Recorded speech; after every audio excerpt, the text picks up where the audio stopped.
Namaste and welcome to Detours with me, Anuradha Goyal, where I talk to some very interesting personalities about journeys of all kinds.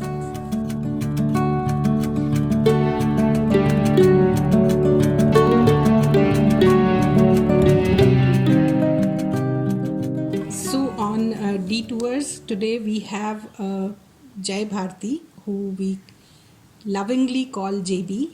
She's an architect by profession and a hardcore traveler by passion.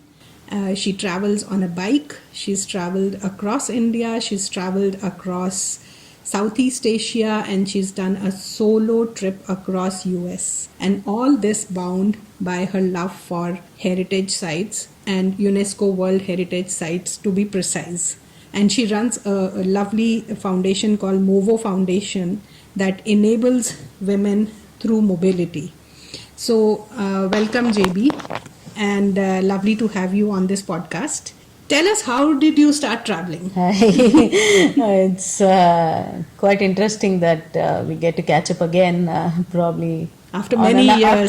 Though I'm glad we could keep in touch. And to answer your question of why do you travel, maybe to meet interesting people like you. Like, it's 6 years and we are with the same ease, and but I think it really, I mean, getting serious, I think I like meeting new people, seeing new places, understanding the cultures of the places I go. So that's what keeps me going, and I think that's my reason for travel. Tell us about your first major travel that you did.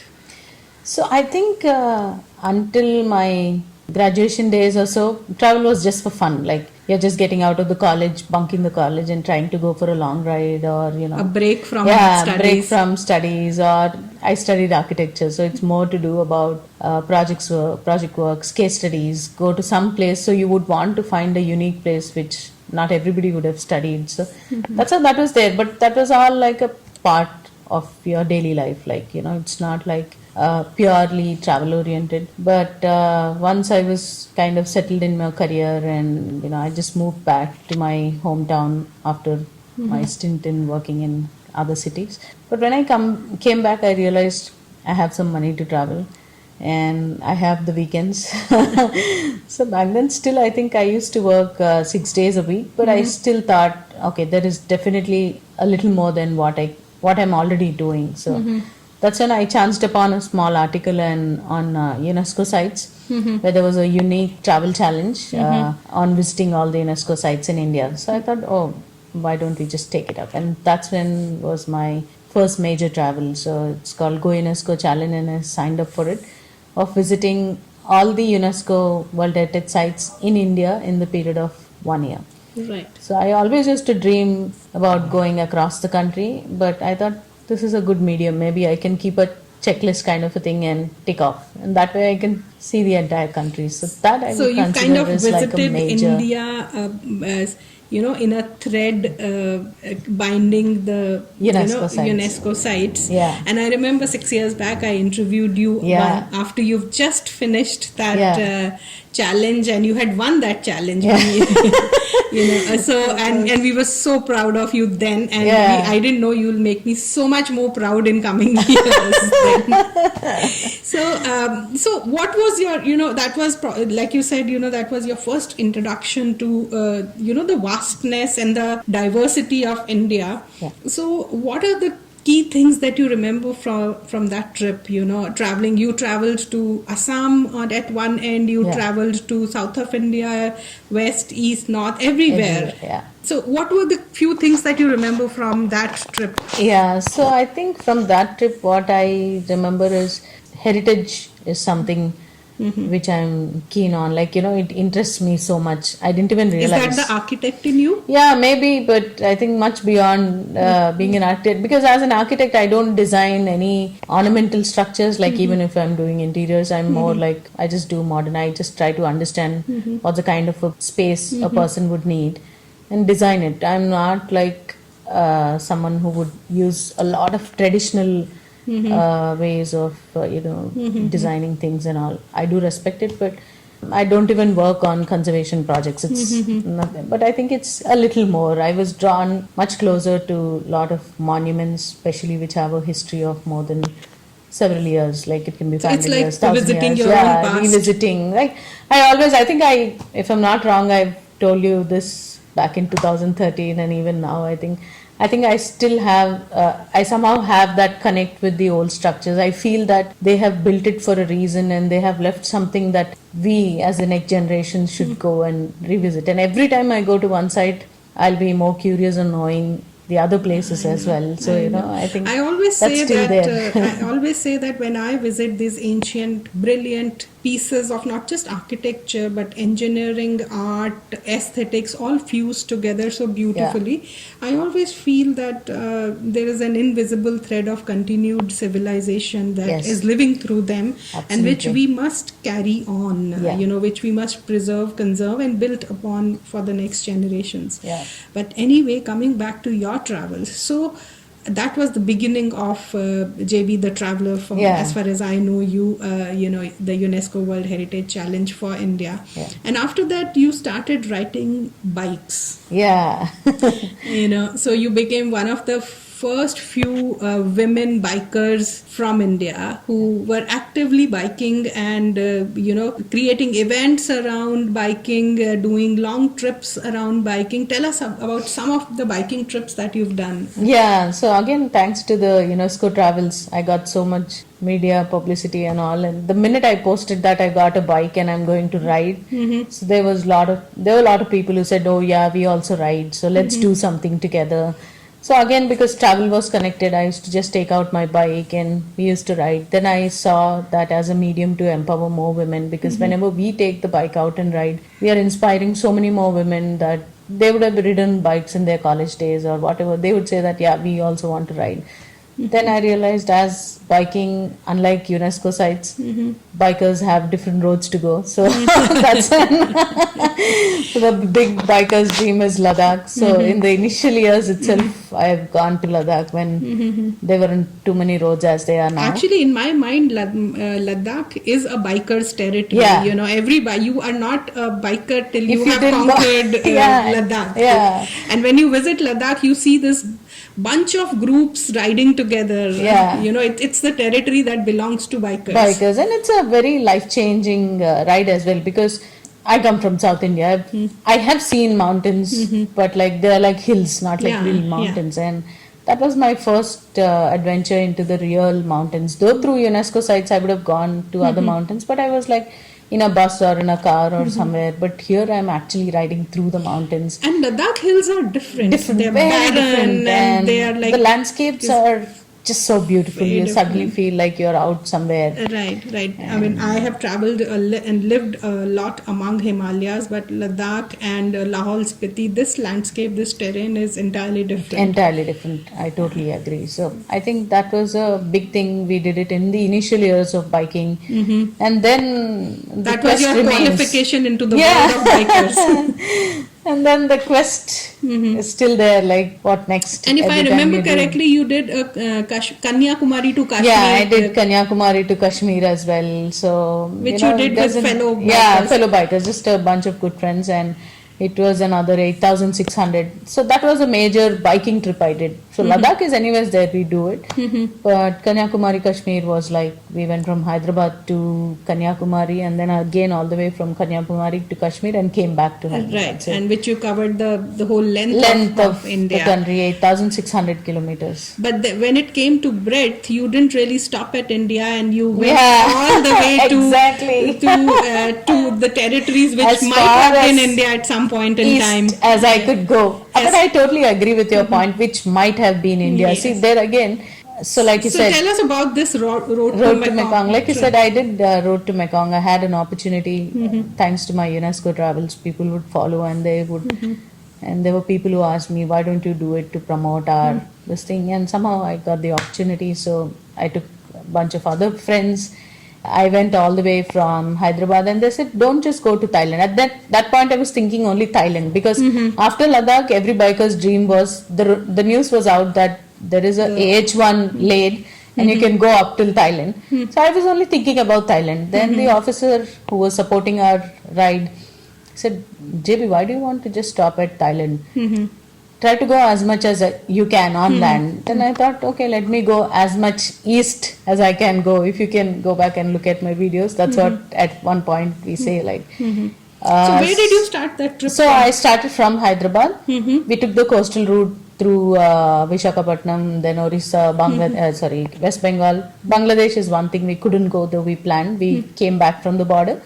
But yes, we did Myanmar, Thailand, Laos, Cambodia, and all the way up till Vietnam. So and what was the total mileage you covered on this trip? That is 17,000 kilometers in 56 days. 17,000 kilometers in 56 days. And on an Indian motorcycle.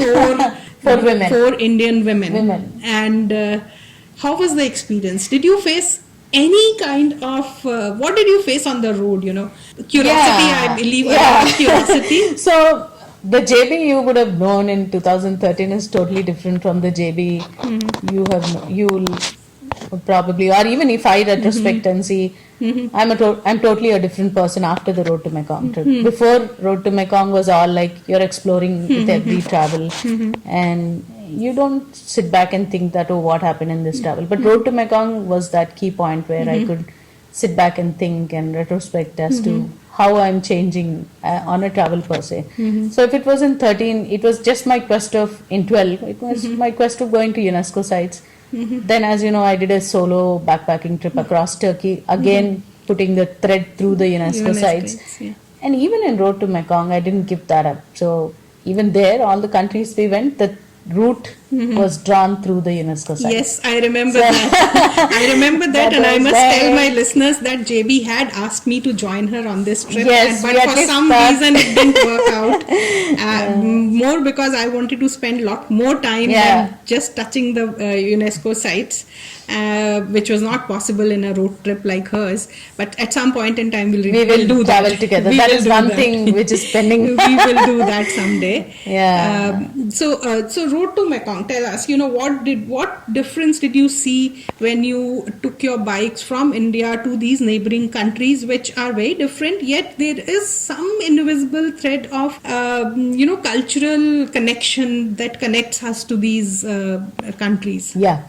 So, see, Road to Mekong, I had no clue that we had so much cultural connection. I mean, frankly, I don't read a lot. Like, I just read on Google how much I should research to go there because I like to explore it by myself. That is a good way of understanding for me than reading more on the book. Because anyways, I'm going there. Might as well I explore and see how it is. So, most of the time went into like, I think I have graduated a level in travel where I can plan it for others as well and not just me. And I made sure everything went well. And there was a lot of issues with the paperwork because not many people by then, probably handful of people have taken their vehicles along. And so was it difficult to go yourself or to take the vehicles with you? Taking the vehicles was difficult because we can go ourselves, that's not a big deal, but vehicle needs a different set of, when you are taking the bike out of India, there are whole new set of rules, and while you're crossing the borders on land, you need to have the visas from the embassy. Otherwise you can just have a e-visa and then fly in and go,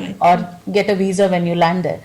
But when you're doing land border crossing, you need to have everything upfront. So I gave up everything, and 8 months I spent only on planning for that trip because I thought it's an opportunity. So for a 56-day trip, you spent 8 months planning. And this is when you had the support of Telangana Tourism and the Ministry of Tourism India. And even then, it took you about 8 months to plan. Yes. Okay. See, because the governments will say that we'll support you, which itself is a big thing. Like, they have so many things to do. Why should they support some random people's travel? But that was welcoming enough, and nobody knew because these are not the roads which were taken earlier, and nobody knew what are the kind of rules. So we did our own research. Of course, the governments helped. Wherever we said we need this letter, they would give that letter, but the running around doing all these things. And you were dealing with multiple governments. So it was really nice, and that's when really I felt at a point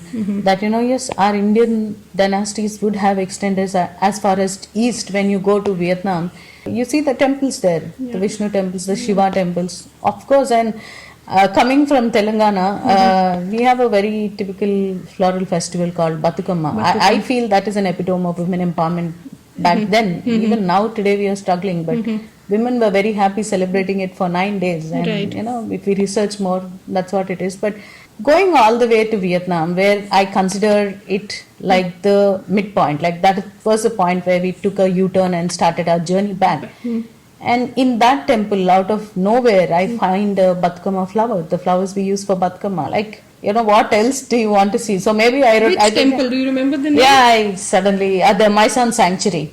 Okay. Yeah, so there are Batkama flowers, and I did the whole journey to promote Batkama festival. Like wherever we were speaking about Telangana. So you tourism went and from Batukama to Batukama. Batukama. So I said maybe we were destined to come all the way here to find Batkama. I have a very good picture. Okay, you must share that. But with me. yeah. So- Great. So after Road to Mekong, you didn't stop there. You started looking westwards. Yeah. And you did this big solo ride across US, again covering all the UNESCO World Heritage sites in US. Yeah. So tell us about that Yeah. trip. So I think thanks to you, you've been encouraging me and telling me always that, Chibi, you should write about your experiences. You should write. I know you've been telling this for years, and one fine day I decided that okay, I have to write about it because it has been a big project. So I wrote a book on Road to Mekong. While writing that itself, I thought there is definitely there's something with UNESCO. And in 2014, I in fact bought a UNESCO World Heritage Site map, and I laid a route because I always, like our ancestors, I always thought we should go east first. Like, you know, the sun rises from the east, so let's travel towards the east. And in my map, I did all those things. Then I realized having a US visa is really useful. Like, you know, you get to travel to other places much easily. So, and I know that I have a lot of support system in US. And this time the plan was also to create a lot of awareness on women in mobility. And I picked up US. But no matter what, right from 2012 until now, whatever I want to travel, I know that somewhere it has to be about the UNESCO site. So that is something which did not change. That That's is a like constant. the peg around which you weave the route. Right, So right. again in US, I did the same thing. I jotted down the 19 UNESCO sites. There are more than that, but these are the ones which are accessible by road. So I thought, let me take my motorcycle and do this in US now. This one US biking trip was a solo trip. Yeah. Vis-a-vis all your earlier trips that have been group trips. You know, Yeah. you had a kind of support system with you. So how was it different? I think while I did enjoy my previous travels as well as a group, I was feeling like, I don't know if I told this to you or somebody else, whenever I take a lot of people, I think that I would have done that trip 10 times because if I'm taking 10 people, I'm making them see the world as well. So this time I wanted to I really wanted to enjoy because somewhere down the line I was thinking that You I'm not wanted to able to be a enjoy. free bird, Yeah, more free of bird. it. So US I really wanted to do solo. Of course I had another friend capturing my journey, but the journey, I mean, he's got nothing to do with UNESCO sites. He just wanted to take the photos and videos because the biggest complaint I always had is you don't have any documentation of your travels. So I thought I have to get it documented, and I really enjoyed because absolutely hassle free. All I need to get is one US visa. That happened very quickly thanks to my travels again because they all know me as a traveler, and they were more than happy to support me by giving a visa because I would write about that and do that. So. Great. So somewhere in between all these rides and travels, you set up a foundation called MOVO Foundation, which is about mobility as an empowering element for women, where you teach women to ride two-wheelers. So tell us about this. What prompted you to create it, and how are women responding to it? Yeah, so what happened was I started a women motorcycle club in Hyderabad, and I realized every time we go and ride, post a picture on that weekend ride or any long ride, there are so many people who are getting inspired and they are picking up their bikes and riding. Then I thought, why should we limit it only to a handful of people? There might be definitely more women out there who would need help. So that's when I started a small pilot project where we wanted to train women how to ride two-wheelers. we were doing it as a free thing on Saturdays. And to my surprise, like I wanted to do 200 women in 1 year, I wanted to train them only on Saturdays, spending 2 hours. We ended up training 265 women, and the kind of interest you should see, and that was absolutely no facilities. What is the typical profile of women who come for training? Everybody, right from the age of 18 to 60. Just because you put a time age limit, they did stick to it. Otherwise, everybody was so happy. And I had women who came like the daughter would bring the mother along, or the son would send the mother and sister along, because we really want our women to learn two-wheelers, but we are not able to teach them because we are scared. But you would be a right person to teach them. With my experience, if I'm inspiring so many people. And when I went to Road to Mekong, this was already there. Like my other friends were taking care of it, and it was Indu. And at the border, at Thailand border, we did get our visa on arrival, but like I said, they don't know what to do with the bike. So it took us a 6-hour process, because we had 4 bikes, 4 women, so much happening. And just as I was a little exhausted and I was getting out of the customs and walking out, I see 2 women in their 40s and 50s with a scooter kind of a bike, sitting there with a bike taxi jacket. So they would have been food delivery partners, they would have been bike taxis, but the fact they were there at the border, it definitely inspired me, like the way I look at women. Like, in India, we have so many delivery partners, all men. And there are so many platforms. You name it, you have it. But whether And the it's only food, skill you need is driving. That's it. You don't need to be educated for that. And there is no age limit for that. All you need to know is, and technology is not a big thing. Everybody knows how to use a phone these days. All you have to do is teach them how to handle that app. So you actually picked up these ideas of On empowering women on travel. during your travels. Because in Myanmar also, when we were driving, I saw the women there being very empowered. Most of the small little shops were run by women. Fuel stations were run by women. But we see that in our villages as well. Yeah, even in our villages. But especially in this trip, I think everything came together, and it just I think they were trying to push you made an impact. That it just gave me a direction. So there were a bunch of women. There was a tractor which broke down, and there were a bunch of women in it from all ages, like right from 8-year-old kid to 50-year-old women. There were some 6 to 7 of them on a tractor. There was some issue with the wheel or something. They got down and they were fixing it by themselves. So it really created an impact on me. I mean, even today I can picturize the exact location so you came where they back were. And created this. So I thought, we are anyways training women, and we need to have them more, and we need to have them in these kind of public spaces. Because women's safety is something which will not happen overnight just like that. Women's safety is when women are out there on the roads. Absolutely. If you're not there on the roads, you're back in home, and you're expecting that it has to be safer on roads. How do you even think? We need to put ourselves out there with a purpose. Absolutely. So I thought, let me train my women to ride two-wheelers. So how do people reach you if they want to, want to take your services in terms of training people? Because you are based in Hyderabad, but people outside Hyderabad do you have a website? Or? Yeah, we do have a website, www.mowo.in, and we have registered it as this thing, and we can do it later on as well. But yes, for now they can reach out to us on our Facebook, Instagram, Twitter, and on our website. Everywhere it's Mowo, Moving Women. So it's the first 2 letters of Moving Women. I want to move women in their thoughts first, like be able to do what you want to. And I'm using the only skill I know, because everybody says that you travel so much, you take so many people along, and you bring them back safe. So I thought, this is a skill. That brings us to another very interesting question. A question that India is not safe for women to travel, or world in general is not safe for women to travel.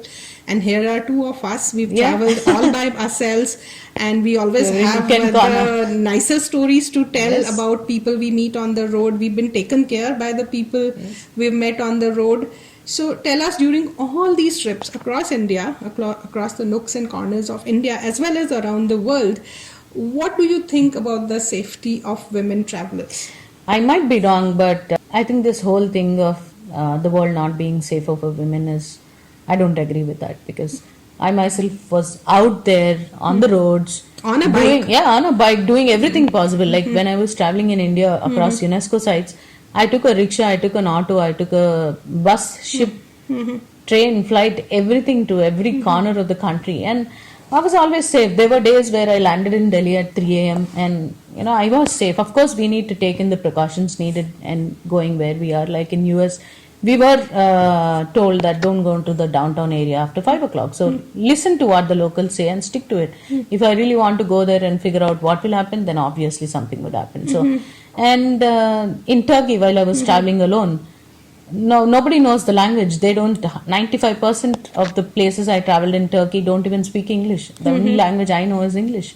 So I would either smile at them, they would smile back at me. At one point, the place I was supposed to go was closing down, but somebody else helped me. So it's the faith and hope in humanity we need to have, and it's the same.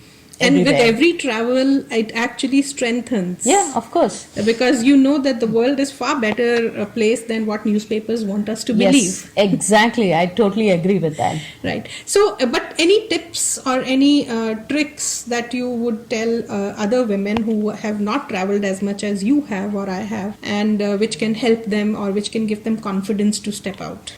First thing is step out. Yeah, I mean, stop thinking and step out. Like everybody would want to travel, and I would always go back to the same point what I told you in 2013, that it doesn't have to be like you have to travel like me to US or to Thailand.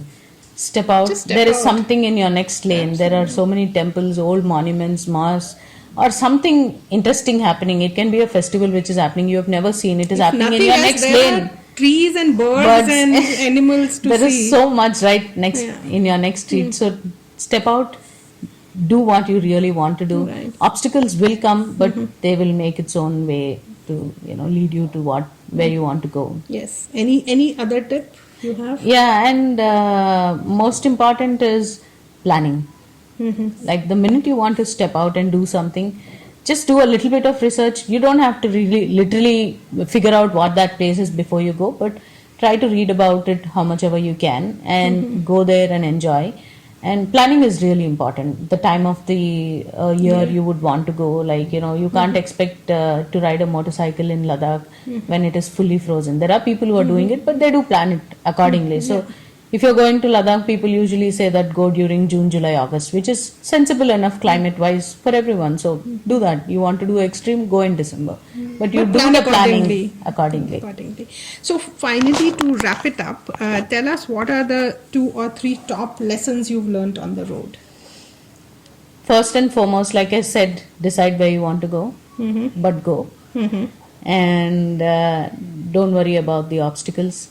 If you have the will to do things, you will find its own way. I mean, it will find its own way. Like, and don't consider money would stop you. I have done travels when I didn't have a single penny in my pocket. I was in Turkey with not a Turkish lira as the currency, but I ended up going on a hot air balloon, which was the most expensive bit in that entire journey.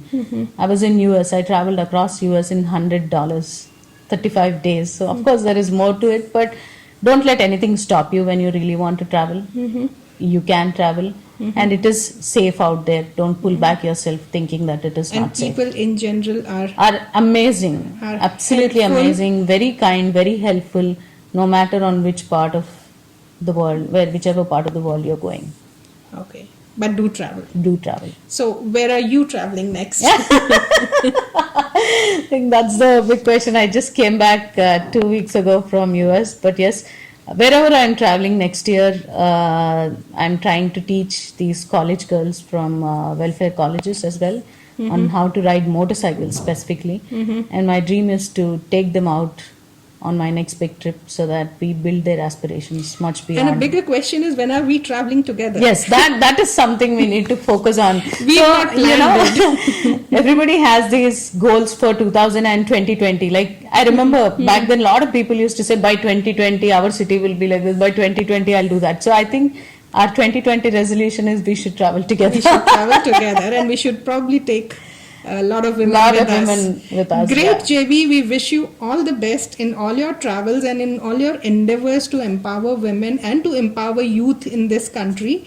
And I'm very happy that you touched upon a very interesting thing that I always say, that the travels let you explore the world and let you pick up ideas from everywhere, which you can then bring home and make your own. Yes, absolutely. And you are a great example of somebody who's done exactly that. So great, JB. Thank you very much. And hopefully, sometime down the line, we'll have another interview. Yeah. Thank you so Great. much. Thank It you is so really a much. pleasure to be back with you and getting my travels recorded again. And you can also read her book, Road to Mekong. It's available in English as well And as in Telugu. Telugu. And you can pick it up and read all about planning a trip, doing a trip, and then learning from the trip. And what exactly happens on road. On the road, yes. And she's yet to write her US book, but hopefully by next time she would have written that. Yeah. So great, JB. Thank you so very much. Yeah, thank you. Thank you for joining us on Detours. You can also join us on Instagram, Facebook, and Twitter. Our handle is InDetails, INDITALES. See you soon.